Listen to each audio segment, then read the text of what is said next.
Today, we are going to build something, but not with bricks and mortar. Nope.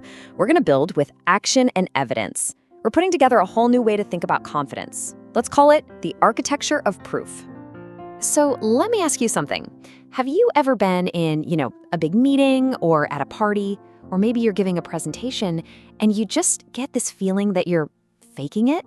Just putting on a brave face, really hoping no one sees how insecure you actually feel underneath it all? Well, you are definitely not alone. And there's actually a name for that feeling. Yeah, there's a concept for this whole experience. It's called the battery of fakeness. And I want you to think of it just like your phone battery. Every single moment you spend pretending, projecting this image of confidence that you don't really feel, you're draining that battery. And just like your phone, that battery, well, it's gonna hit zero eventually. Trying to fake it till you make it isn't just exhausting, it's a fundamentally broken strategy.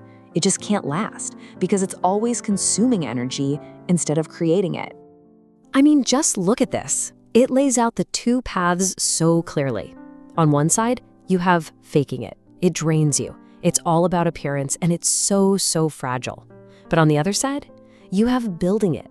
This relies on actual evidence. It builds you up and creates something permanent and strong. So the real question is, how do we get off that hamster wheel of faking it and actually start building? Well, that brings us right to our core idea here, the architecture of proof. See, this isn't about thinking your way to confidence. It's about building your way there. You know that real, unshakable confidence? It's not some mask you just decide to put on in the morning. No, it's a structure. It's something you assemble piece by piece through your own actions. It's something you earn.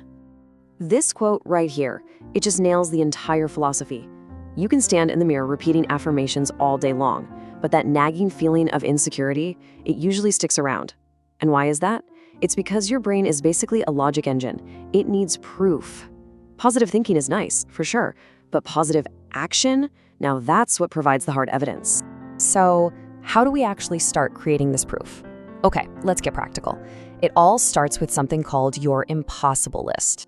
The method is pretty much what it sounds like. You do things that you currently believe are impossible for you. But, and this is important, it comes with a twist that makes it, honestly, pretty easy. You're not trying to climb Mount Everest tomorrow. You're just taking one small, scheduled, impossible step at a time.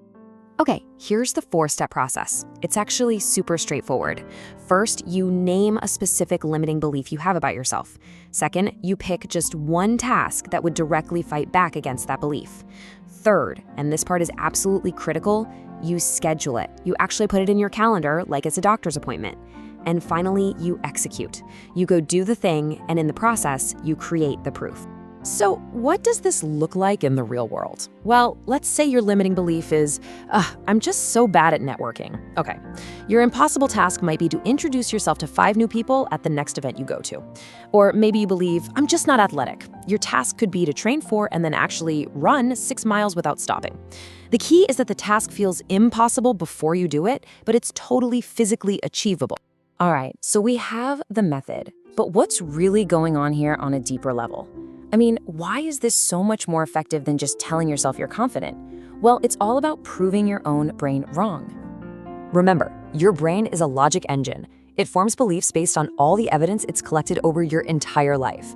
So, if you've had a few awkward conversations in the past, it collects that data and concludes, well, guess I'm bad at networking. This method is a direct intervention. You are intentionally manufacturing new, more compelling evidence to the contrary. And this brings us right back to our metaphor. Every single time you complete one of these impossible tasks, you are literally laying a brick. You run those 6 miles, that's a brick. You talk to those 5 new people, that's another brick. And over time, these individual bricks, they form a solid, unshakable wall, an architecture of proof that can stand strong against any winds of self-doubt.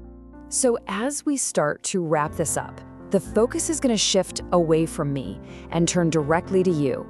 What is your impossible?